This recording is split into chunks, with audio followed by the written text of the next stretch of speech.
Hello, welcome to Canada Files. I'm Jim Deeks. Our guest in the studio on this edition has been recognized as arguably the funniest man in Canada for over 20 years. But Rick Mercer is much more than that. Born in St. John's, Newfoundland, on the Atlantic Ocean coast of Canada just over 50 years ago, Rick has earned a reputation as a comedian, satirist, humorist, and political pundit, and perhaps even the conscience of our country. As a featured performer on a weekly satire program, and later as the host of the Rick Mercer Report on CBC television for more than 15 years, Rick regularly pointed out our idiosyncrasies, our politicians' shortcomings, and perhaps best of all, the finest aspects of our national character. Do we miss him on our televisions each week? We sure do. Rick, I feel that I should just hand you the microphone and let you talk and rant for the next 25 minutes. Not at all. Well, that may be how the interview works out, but considering the fact that you've actually been off the air, off television, regular television, for almost 2 years, let's just ease our way into the interview. Okay. And yes, I'm an elder statesman now. Yes, you I used are. to be the angry young man. Now I'm just wise and quiet. But you know what? You don't look a day older than you did 20 years ago when you started your show. But thank you. You're most welcome. I've had a lot of work. Let me ask you, though, it has been nearly 2 years since you've been on with the Mercer Report. Do you miss the pressure and adrenaline of producing a weekly television show? Yes and no. There's parts of it that I miss, obviously. I was on television for over 26 years, 27 years with a regular show. There was no break from This Hour's 22 Minutes to Made in Canada, talking to Americans, to the Mercer Report. So I was always on TV. It's all I ever wanted to do. But I put in a full life of television. So what I miss about it mostly is, your work family, the people that you spend all your time with on the road for a substantial amount of time. And I do miss the pressure, but I've put myself under pressure in other ways. I just finished a stand-up comedy tour of the country. I'm not a stand-up comedian, and I did 2 20-minute sets along with 4 other professional comedians, and that was nerve-wracking for me to go out. And we were playing big rooms, 3,000 seats, 2,000 seats, and that was a lot of pressure. And while I was preparing for that, I was going to open mic nights, which is something I've never done before. And I was thinking, why am I doing this? Good Lord, you used to have a TV show, but... Well, and you used to talk to 1 million people each week on your TV show. Now it's audience of 2,000 and 3,000. What do you say to the dozens and hundreds of people that come up to you, I'm sure, every day and say, oh, Rick, we miss you. Please come back to TV. That's very kind, although I felt that the format of my show had almost run its course. And I was really conscious of the legacy of the show. I was so proud of the show. I was so proud of so many things that we accomplished with it. And I was proud that people kept tuning in year after year. And 15 years that's 3 or 4 lifetimes in television. That just doesn't happen. So I wasn't going to jeopardize that. I easily could have milked another year or 2 or 3 out of it, but I really felt that it would have jeopardized the legacy. So let's go back to the beginning and trace the path of your relationship with your country and our many foibles. Your mom was a nurse. Your dad was a civil servant in St. John's, Newfoundland. Yes. Now I'm getting nervous. Well, this is your life. Okay, good. But I do want to give our audience a sense of what it was like growing up in your home. Was it a normal home? Was it funny? Was it hysterical? My home growing up was a little bit ridiculously decent. There's a conceit that people who work in comedy are damaged, and there are a lot of damaged people in comedy. But there's also a conceit that they come from difficult upbringings. Whereas I started to have to stop talking about growing up around other people in the comedy business, because I remember Mary Walsh would stop and say, where did you grow up? Because I'd be saying, I remember when I took my pony down to the pond. And they're like, what? You had a pony? We was like, for a couple of years we had a pony, yeah. We lived, my parents are both incredibly normal, nice people who are good parents. And all the things that can go terribly wrong in a childhood, I never worried about where a meal was coming from. I never worried about anyone being angry in the house. They're just incredibly decent. We had a pony at one point. We lived in a rural area outside of St. John's. It was all very Pollyannaville, really. Were you always the funniest kid in the house or among your friends? No, not really. I think there's a lot of funny people in Newfoundland. I think I probably, I don't have a lot of, I'm not one of those people that remembers a lot of stuff, but I've certainly had teachers contact me over the years and say, oh, I remember when you said this in class one day, and I think, wow, that's pretty good. I said that? I don't remember. So maybe I was. I'm not sure. When and where did you come to the conclusion that, I could actually make a living out of being a funny person? That took a while, but I've been thinking about this lately, and I realized that, when I was a kid, even though it was certainly a happy childhood, I was kind of bored. Not in a bad way, but, guys would like to play dinky toys or Tonka toys, and sure, that was fine, but I wasn't obsessed like they were. Same with dinosaurs. Yeah, sure, but I'm not obsessed. Play basketball, yeah, sure, okay.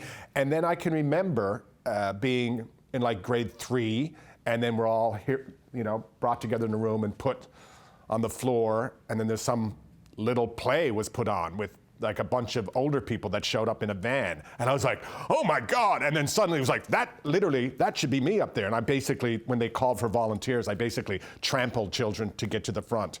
I really was suddenly drawn to show business. Who were some of the people that you watched on television or listened to on the radio, or even humorists that you read in the newspapers or novels as a kid that you loved and maybe had an influence on you? Or were there? I had an aunt in the United States who would send clipped columns of, I'm guessing, Dave Barry, in hindsight.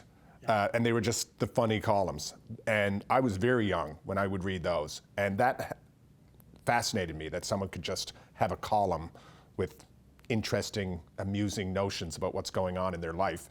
And yes, I thought, oh, they make a living. Isn't that interesting? But I was mostly influenced by a television program the CBC produced called The Wonderful Grand Band. And in Canada, the public television network at one point really did regional programming, not just news, regional programming of all sorts. So in Newfoundland, we were our own region, the island of Newfoundland and Labrador, a population of less than 350,000 and at the time. And there was this weekly television show featuring 2 comedians that would do drag and also male characters, and then a traditional Newfoundland Irish band, but also with a rock and roll edge. And these people were superstars. This was the biggest television show on the network. So Dallas was number 2, or Falcon Crest was number 2. The early 80s we're talking about. These people were superstars. And the world stopped in Newfoundland when this show came on, and it had such a huge impact on me. But what really had an impact was that it looked like where I was from. The people sounded like Newfoundlanders. They were Newfoundlanders. The houses were in Newfoundland. It was all very much about where I was from. And growing up in Newfoundland, you always felt that you never really felt your own community reflected back to Newfoundland, because we're a little weird and we're off in the Atlantic and we have funny houses and all that business. You've done a lot of stand-up and theatrical one-man shows in your career. What is easier to do, satire on television where you don't have a live audience, or doing your routine in front of a live audience and getting the live feedback? It just so different. I can't really say which one is easier or not. There's so many things you can do on television that you can't do live. And you can be writing on television up to the last minute. Whereas if you're working on stage, at a certain point you have to lay the pencil down, you have to start rehearsing, you have to start building it. And days will go by before it's on in front of an audience, and that could be a lifetime in satire. I used to worry about the fact that with the Mercer report, we would tape on Friday night and air on Tuesday. But we also had a mechanism in place to go in and redo the rants if events unfolded that changed the rant. And we did that a number of times. You mentioned the rants. That was my next question. Quite early in your career, you made a point of not just being funny, but actually being outspoken with what we all now know as the rants in Canada. American audience might not know, but And these became a staple of your television program for over 15 years. Basically 90-second editorials, which could be very funny, but could also be quite pointed. How did that whole concept start? And how did you manage to persuade the CBC to allow you to be so outspoken? Well, I got my start doing a one-person show, and it was called Show Me the Button, I'll Push It, or Charles Lynch Must Die. Yes. And I was a teenager. And Charles Lynch, who's now deceased, became a friend of mine. Charles Lynch was a beloved Canadian institution. He was in Ottawa, a political journalist in Ottawa. Political journalist, former head of Southern News. He was a Yes. war correspondent. And in his retirement, he became a gentleman columnist. And we were going through a constitutional crisis here in Canada. I'm from Newfoundland and Labrador. And Charles wrote this column, perhaps satirical, he argued it was in hindsight, that if push comes to shove, if there's a constitutional crisis in Canada and Canadian unity is at stake, if it can be solved by throwing Newfoundland out, that's what we should do, because they're a basket case. So everyone in Newfoundland went crazy, and I subtitled my show, Charles Lynch Must Die. And I did the show in Ottawa. And Charles came to the show and declared himself that he was now the Solomon Rushdie of Newfoundland. And anyway, the show was a very big success, and it ended up touring the country. But it was very pointed, political, angry, one-man show stuff, very angry young man. So when the opportunity to do 22 Minutes came along, I knew I had to bring some of that to the show. And there was a real mercenary reason why the rant worked. 22 Minutes was only supposed to be 6 episodes. And there were 4 very different creative people creating the show. And everyone was pulling in a different direction. Everyone was pulling in a different direction. And I thought, when this show is over and canceled after 6 episodes, I need something to be able to show the network that I can do. And I came up with the concept of doing this rant. And the reason why they said yes to it immediately was because there were no costumes. There was no set. We didn't have any money. Cheap. All I said was, I'm going to take the camera, I'm going to leave and come back in 2 hours, and I got 90 seconds for the programming. And they were like, sold. And they were in every episode of 22 Minutes while I was there. Was there ever a rant that you did on This Hour Has 22 Minutes or the Mercer Report that got you into trouble? Not so much, because it was always my opinion. Certainly there were times when I voiced an opinion and a big chunk of my audience was aghast that I had that opinion. Because I think I grew close to the audience, they grew close to me, and at a certain point you think, well, it's like your spouse. If your spouse drops an opinion that surprises you. So people were shocked sometimes. But nothing that really got me into trouble. There were a few that I've pulled from circulation because not because I was wrong. I never cared if my opinion was wrong. But perhaps in hindsight, I said, maybe I shouldn't have said that.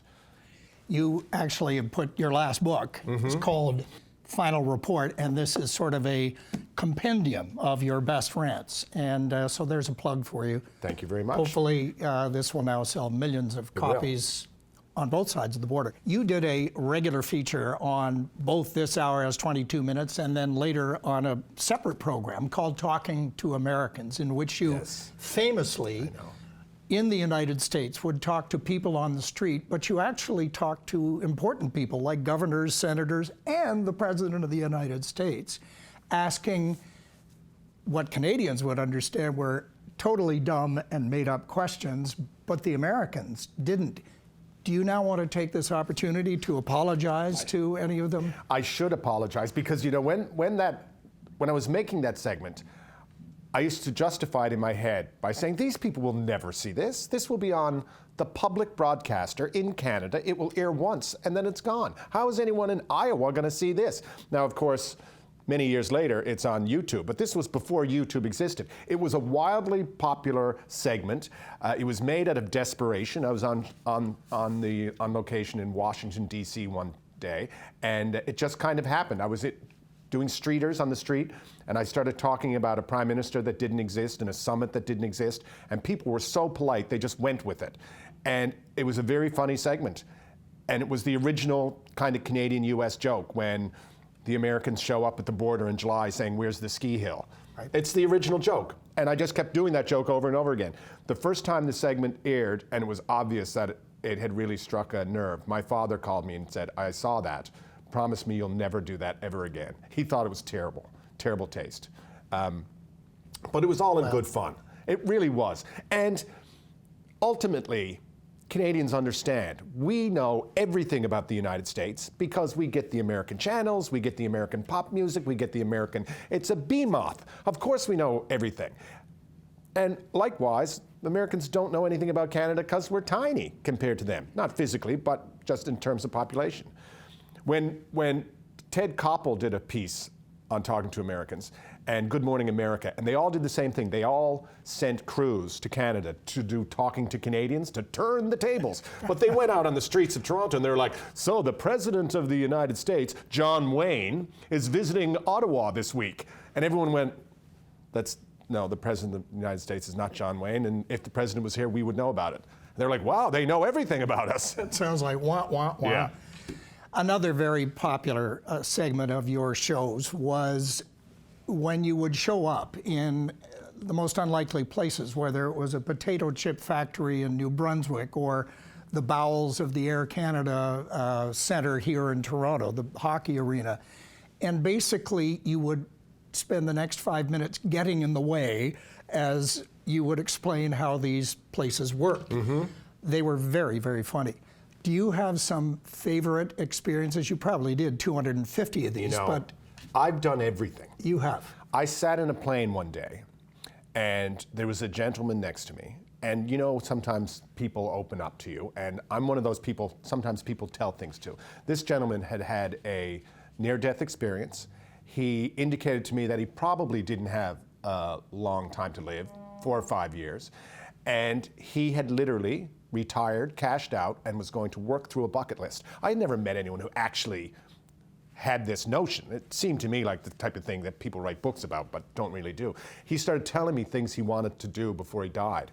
And I had to stop myself because every single thing he said, I would say, oh, yes, I've done that. You've got to do that.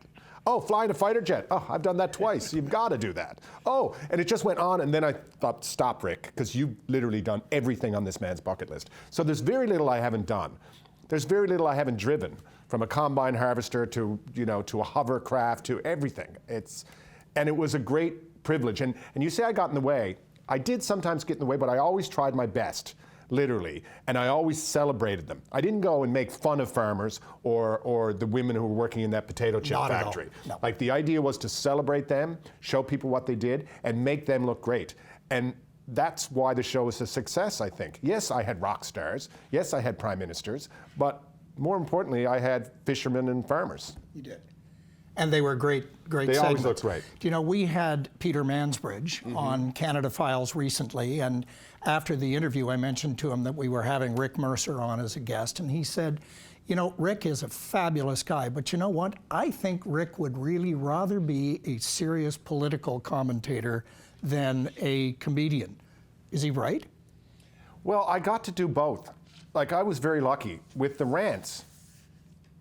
Yeah, I used to quite often the subject matters would be about something absurd. And if you're talking about something absurd in politics, it lends itself to humor. But if I was talking about something that wasn't absurd, then I could just do the rant straight up. And if people didn't like it, it was going to be over in 90 seconds. But I could do straight up commentary. And I certainly have always been a political junkie. And that's what I read. More so than, I don't wake up in the morning looking for satire to read. I read Andrew Coyne or whoever. So it's interesting that Peter says that, but I've still got a lot of time left. Yes, you do. You're still a young man. We'll get to that comedy, then toward the end. I want to ask you, because we ask almost all our guests on Canada Files, being Canadian, what does that mean to you personally? Oh, goodness gracious. It's a tough question. Yes. No one has ever answered the question, what does it mean to be a Canadian? I believe at one point there was a royal commission that looked into what does it mean to be a Canadian. The federal government literally, sent people all over the country asking people, looking for an answer. Now, Americans must find this completely absurd because no American has ever asked the question, what does it mean to be an American? If you Google that, it probably doesn't even come up. Canadians have grappled with this since the beginning. We probably have a bit of an inferiority complex about ourselves. That's why it's a question that we do ask. It's a question we ask, and almost always, if a group of Canadians are asked that question and they start to really auger in to answer that question, we start to talk not about what it means to be a Canadian, but how we are different from Americans, which again is completely bizarre. No one else on the globe does that but we do. What does it mean to be Canadian? All I know is I've never wished to be anything else but. That's as close as an answer I've ever gotten. Let me drill down even further.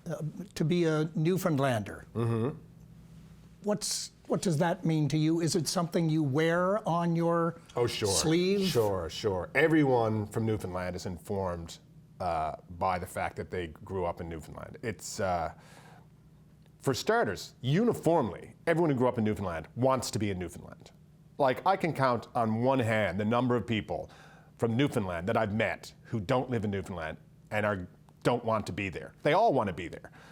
And the weather is terrible. It's or it's certainly challenging. You need to dress for a couple of seasons, but it's a very unique place. You grow up there, you feel like you're an outsider. We're an island off the in the middle of the North Atlantic, off the east coast of the continent. We were the last people to join Confederation. We didn't join Canada until 1949.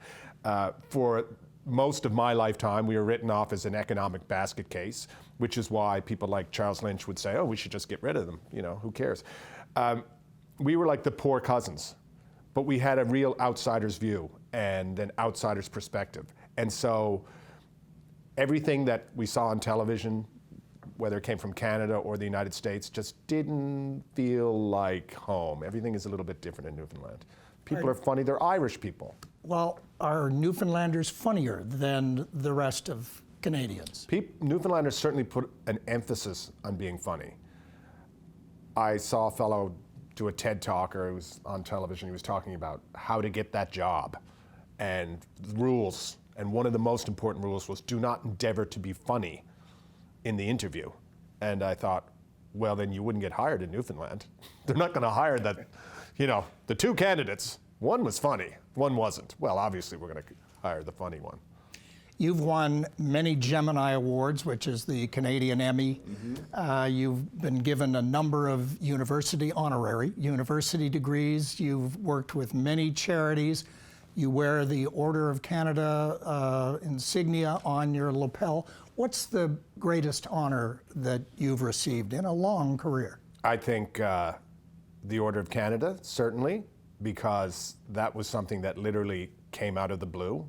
I was driving, got a phone call from David Johnson, the Governor General of Canada, and it came up, David Johnson, and I know a David Johnson, another one, who was starring in Don't in tell a musical. Me what you're going to say. He was starring in a musical in Seattle at the time. So I was like, "Hey, how's it going in Seattle?" He said it was the Governor General, and I was getting the Order of Canada, and the motto is, they want a better country, and I certainly always have, and it's very flattering to receive the Order of Canada as a civilian honor.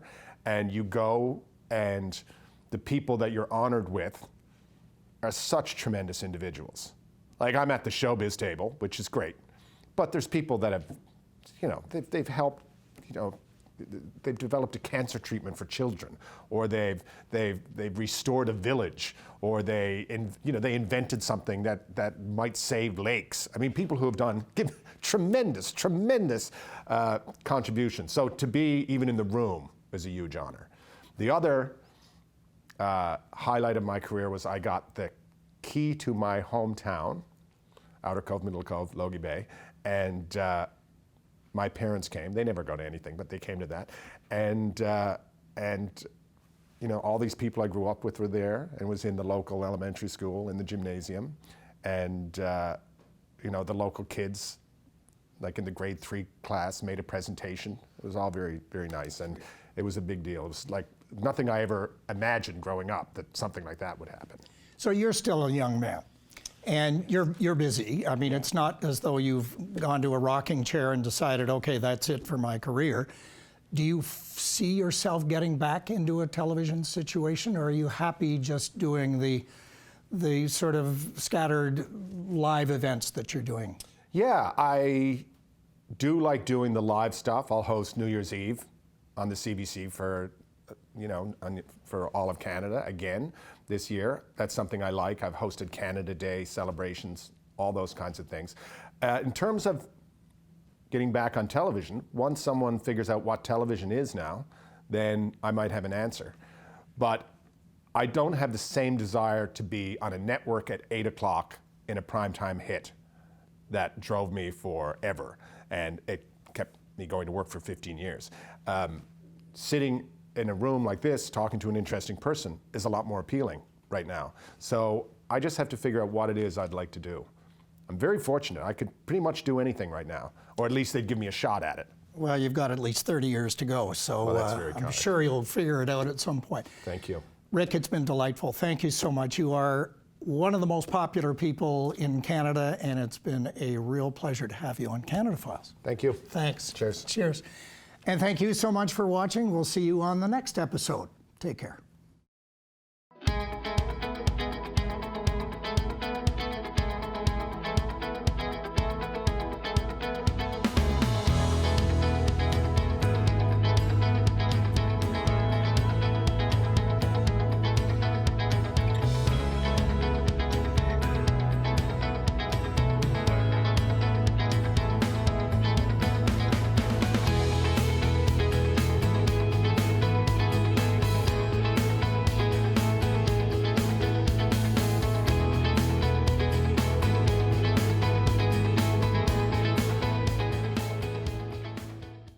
The preceding program was made possible through the generous support of Alice and Ted Kernahan, as well as the following donors: the John and Jocelyn Barford Family Foundation, Mary Alice Davis, in memory of Glenn W. Davis, John and Margaret Deeks, Wendy Deeks, in memory of Peter A. Deeks, Richard and Donna Ivy, the Bruce H. Mitchell Foundation, Andrew and Valerie Pringle, Eleanor and Francis Shen, the Sonner Foundation, the Browning Watt Foundation, William E. Wilder, and by the Central Canadian Public Television Association.